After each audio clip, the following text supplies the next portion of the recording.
بسم الله الرحمن الرحيم الحمد لله رب العالمين والصلاة والسلام على سيدنا ونبينا محمد وعلى آله الطاهرين وصحبه المنتجبين اللهم صل على محمد وعلى محمد وعجل فرجهم. Sisters and brothers, Assalamu alaikum wa rahmatullahi wa barakatuh. Today I'm going to divide the time that we have into two sections. On the one hand, we have the second Fatimiyya, which is the anniversary of the martyrdom of the Fatima Zahra Salamallah alayha, according to the second hadith. There are two major accepted riwayat regarding her departure. One is 75 days after, although there are others, but accepted by most scholars. The 75 days and the 95 days, or 90 days or 95 days after the departure of the Holy Prophet. So these two occasions are considered to be the Fatimiyya, the first Fatimiyya, the 75, and the second Fatimiyya, which coincides with these days. The first Fatimiyya falls within 13th of Jamadi al-Awwal, the second Fatimiyya around 5th of Jamadi al-Thani. There are huge amount of ahadith conflicting and otherwise. Generally speaking, about her life, we really don't have an extensive amount of literature that sheds light on her life, particularly early part of her life. The teenage part, beyond anecdotal issues that talks about how she was close to her father, the Holy Prophet, and protected him during the period where Quraysh and the Kuffars were attacking him, to the point that the Holy Prophet gave her the title Abiha, the mother of her father. It was such a protective love for her father.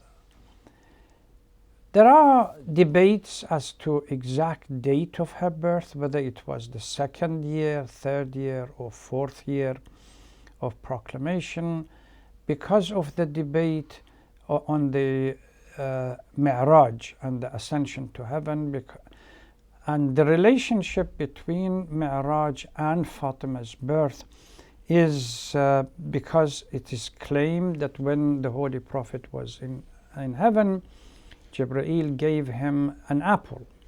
This is why one of the titles of Bibi Fatima is considered Tufahat al-Firdaus, the heavenly apple. And even the Holy Prophet says, whenever I desire the scent of heaven, I get close to Fatima. One of the major figures in Islam, her uniqueness have been expressed in a number of verses and in one chapter of the Holy Quran, which is Surah Al-Kawthar, although in other ayat, the Tathir, Kisa, Mubahala, and so on, her name is mentioned and she has been part of it. But another debate that exists is whether the Holy Prophet had only one daughter from Khadija's marriage, or more than that. The accepted view within the Shia tradition is that all other girls that existed, they are either the girls or that were the children of the previous marriage that Khadija had, or those who claim that Khadija was not married before the marriage with the Holy Prophet. They say it was her sisters, which they are nieces of Khadija, that because she died and Khadija was wealthy enough to take responsibility of them. So these debate. Then we move into the migration to Medina, and within the second year, the marriage to Amir al-Mu'mineen salawatullah salam alayhi, and the birth of her children.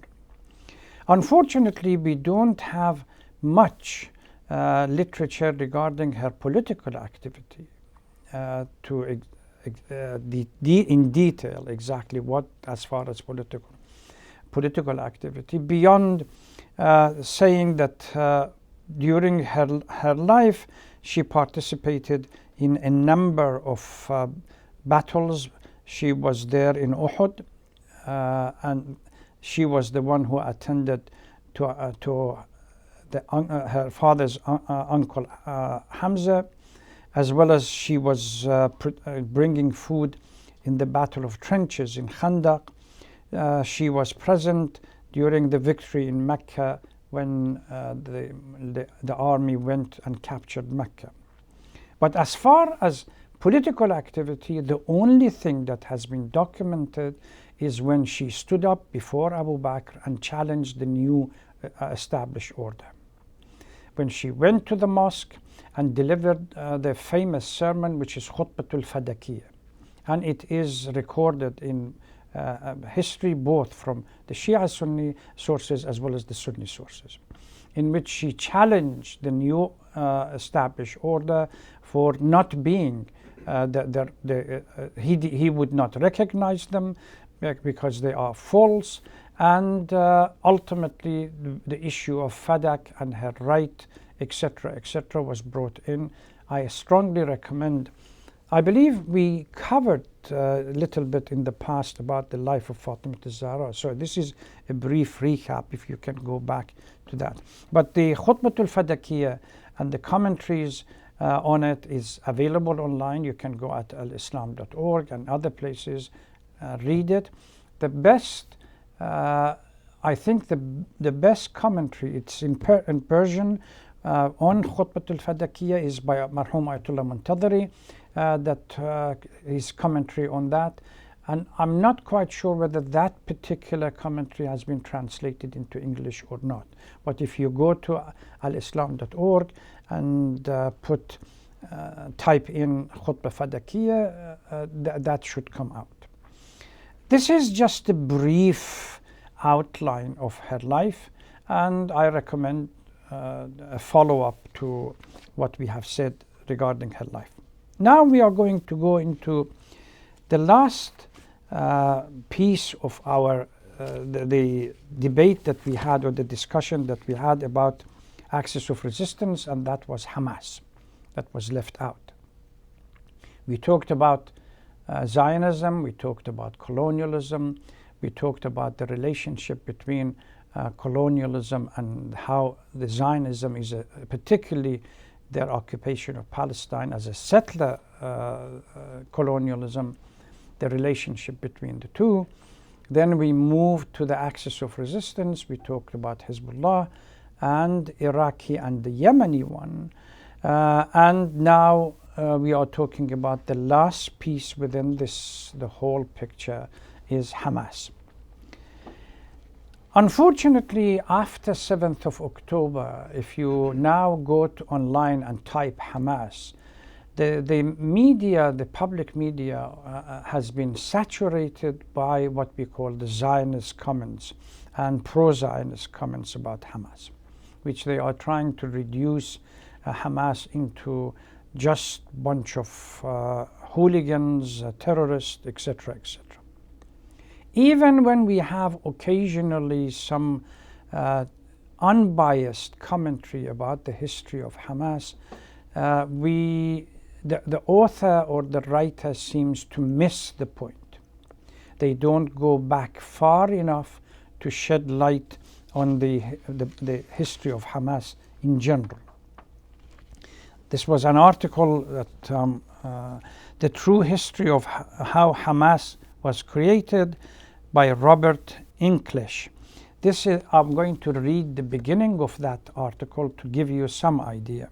Following the October 7 attack, claims began to surface suggesting that Hamas, the Palestinian group behind the attack, was founded by Benjamin Netanyahu to obstruct a peace agreement with the Palestinian Authority, and that Hamas was in fact the creation of Israel.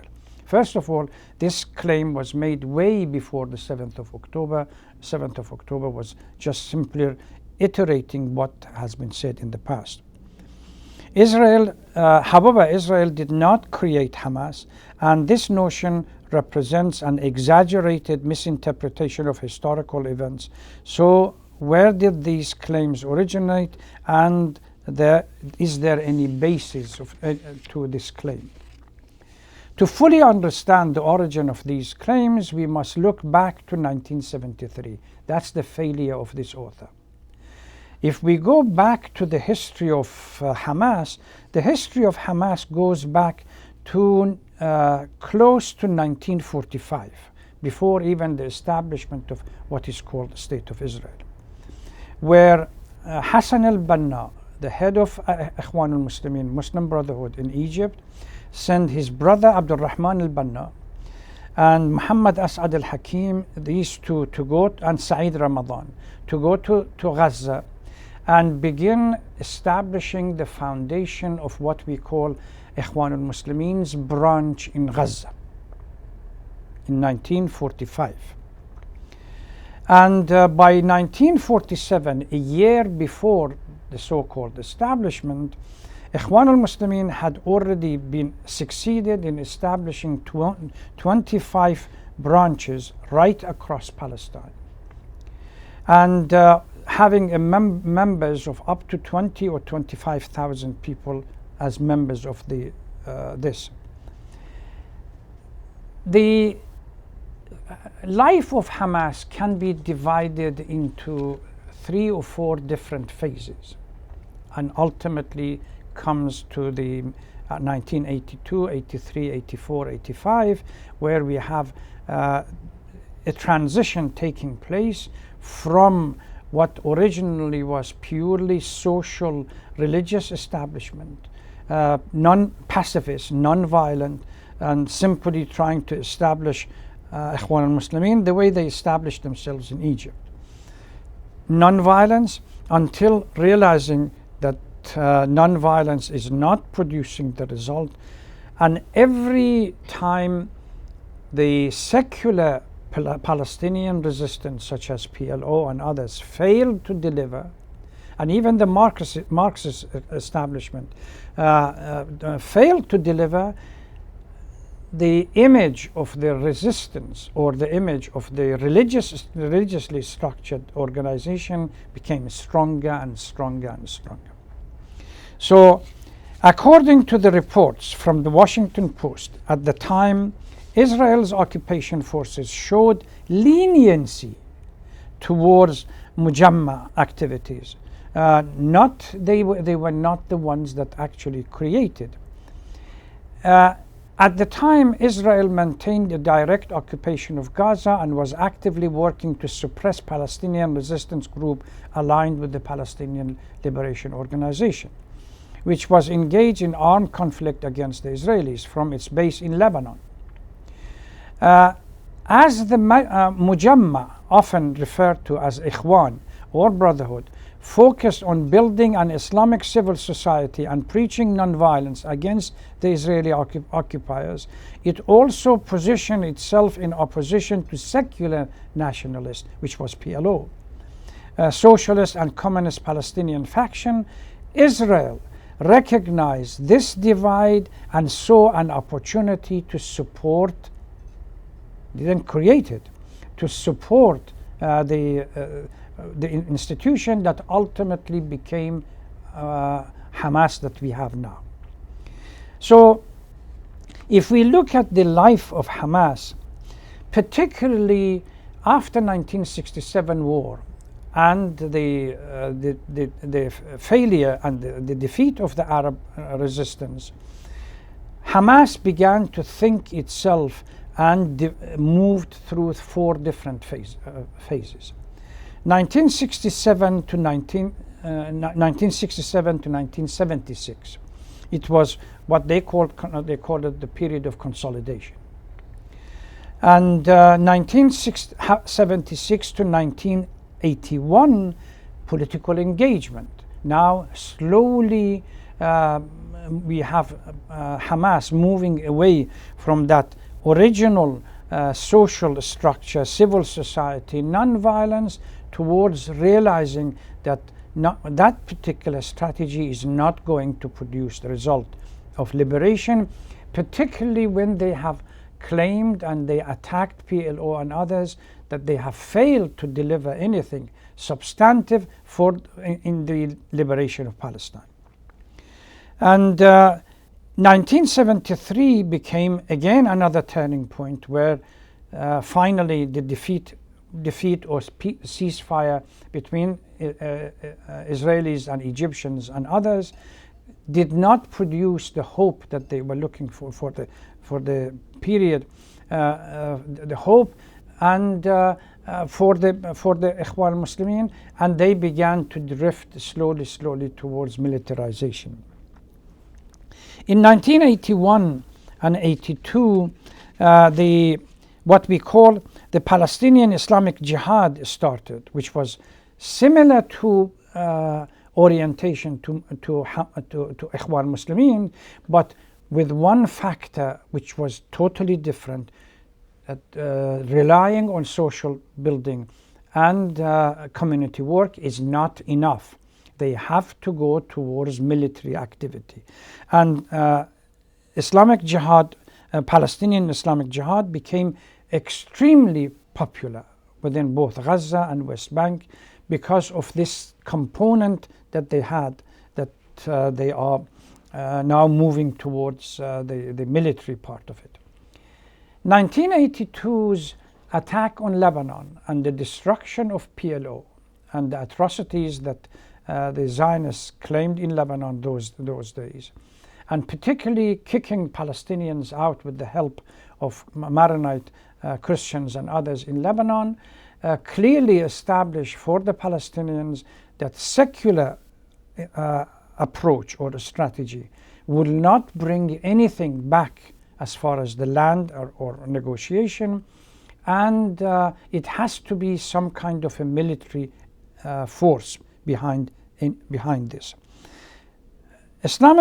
Palestinian Islamic Jihad managed to secure a huge amount of popularity within, particularly after 1982, within the Palestinians because of their.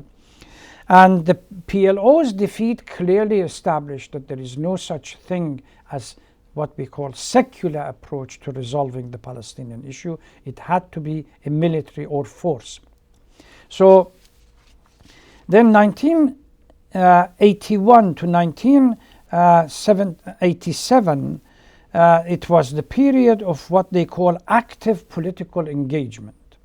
During this period, huge amount of collaboration began to take shape between the Palestinian Jihad and as well as the Hamas organizers. The founding fathers of Hamas, what we call the Ikhwan al-Muslimin, which was Sheikh Ahmed Yassin, he began to realize that for the sake of achieving something in Gaza, he had no other alternative but to work with others and try to create. First, they created a military wing within this organization, the Muslim Brotherhood organization called al-Majd, and after that, somehow, because of conflict between Majd and Islamic Jihad, they began a rapprochement between the two groups, and ultimately they acted that they would become one institution and move forward. The Israelis immediately realized, so long as that they were not having any weapons and there were only talk of resistance, they could swallow it.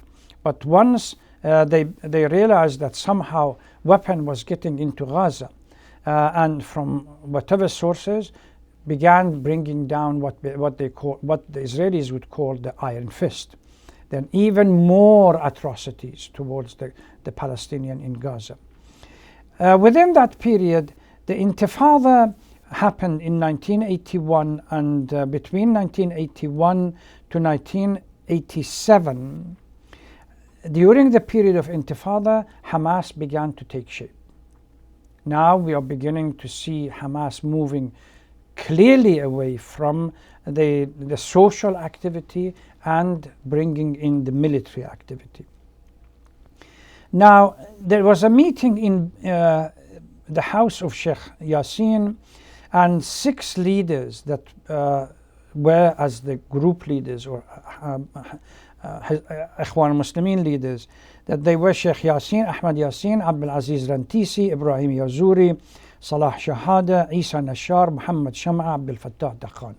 These were the ones that got together in the house of Sheikh Ahmed Yassin in Gaza and decided there must be a transition, purely social structure, and this kind of things would give us popularity within the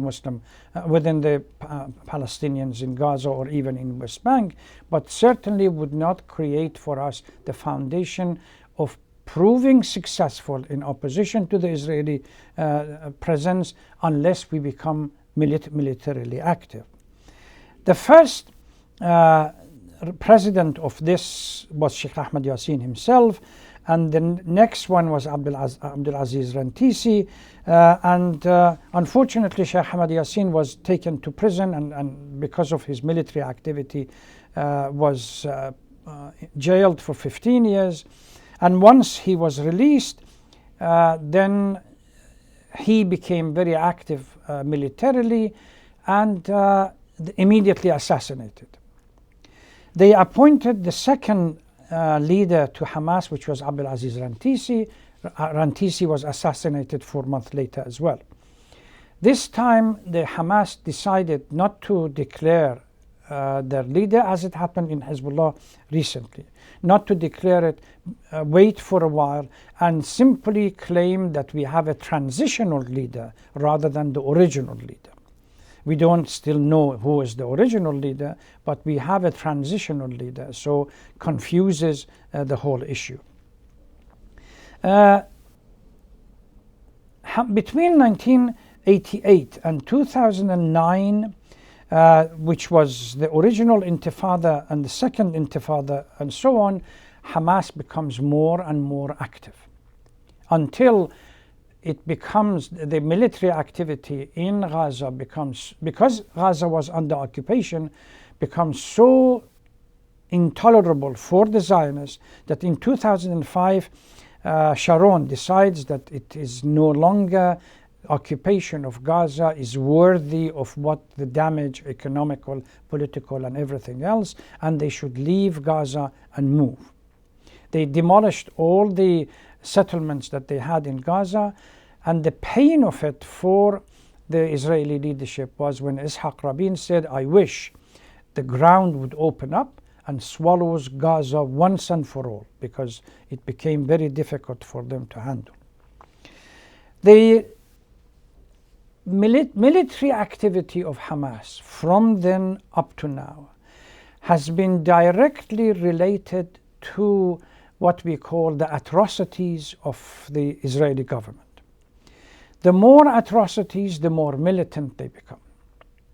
Although they are not being supported by, say, any of the Arab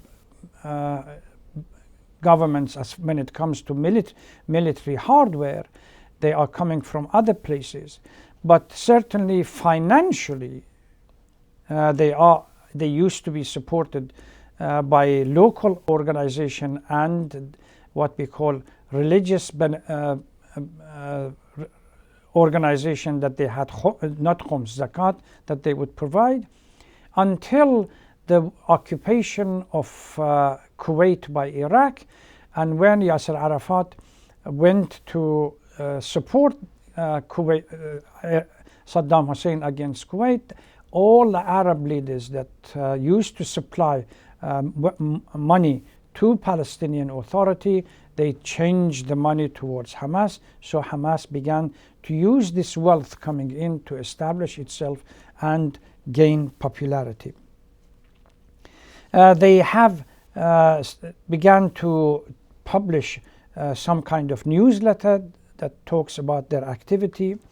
And at the moment, Hamas is being controlled by 3 offices. The political office that at the moment is under still Khalid Mash'al, which used to be in Syria, went to Qatar in 2011, and then stayed there. And also the Publicity and Propagation Office and the Military Office. Military Office is used to be under Ismail Haniyeh, and now Sheikh Izzuddin Qassam are in charge of it. If you go online, you see Hamas's what they call constitution, that still is, the constitution is based on Ikhwan al-Muslimin, kind of religious structure. It has to be worked with the Shura, faith of Islam, etc., etc., has to be number one in everything. And even in everything that they say, they start with a verse from the Holy Quran. So that's unlike the Palestinian organization, Yasser Arafat, the secular one, or the Popular Front for Palestine, which was the Marxist organization. For a while, Yasser Arafat tried to bring Hamas into what they call some kind of an agreement where they work together. There was an election took place, and Hamas won at least huge amount of seat in Gaza, but didn't win the West Bank. Fatah went the West Bank. Ultimately, there were some agreement between the two that Hamas stays in charge of Gaza, and the West Bank remains under Yasser Arafat. And when Yasser Arafat died, Abbas, another crony, comes in that is in charge of it. One of the characteristics of Hamas, once they transitioned into being militant, is a disagreement and opposition to any peace treaty with the Zionists, starting from Oslo up to now. They said peace treaty means nothing, so it has to be military. And the famous, in 2000, they call it the 23 days war or 27 days war with Hamas was 2007, and on and off between Hamas and the Israelis, the war has been going on.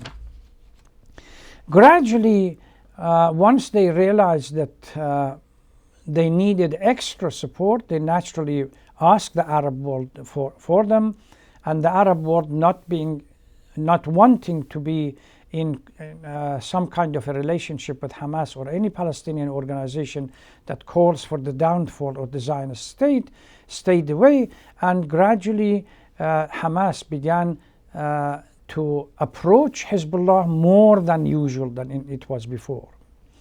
And through Hezbollah's relationship gain popularity with the Iranian leadership, that in the past Iranian leadership used to send military hardware for them, and it was strange how they managed to dig tunnels and get these military hardware to Gaza. But then training and everything else was done in Lebanon under the supervision of Hezbollah. And recently, if you follow the event during from the 7th of October last year up to now, you have seen various trips of Hamas leadership to go to Iran and debate and discussion that they had with Hezbollah and so on. So this is a brief description of the history of Hamas and the phases that it goes through from right beginning as a chapter of Ikhwan al-Muslimin in 1945 until it becomes fully active in 1988 and 1989, transition into what we call today as the military, most powerful military in the Palestinian organization. PLO still remains inactive. There is nothing that they can do.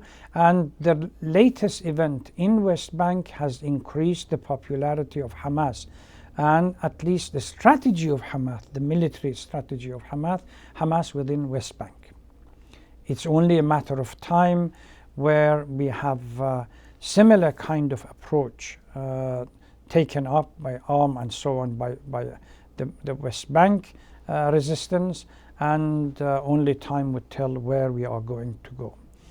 Now with the events in Syria, we don't know how much support now the Palestinians will get in the West Bank, Gaza or anywhere else, although Iran, Lebanon and others have clearly indicated that issue of Palestine and the Palestinians is an ideological principle for them, and they are not going to stay away from them, and they would help them in any way or shape that they can.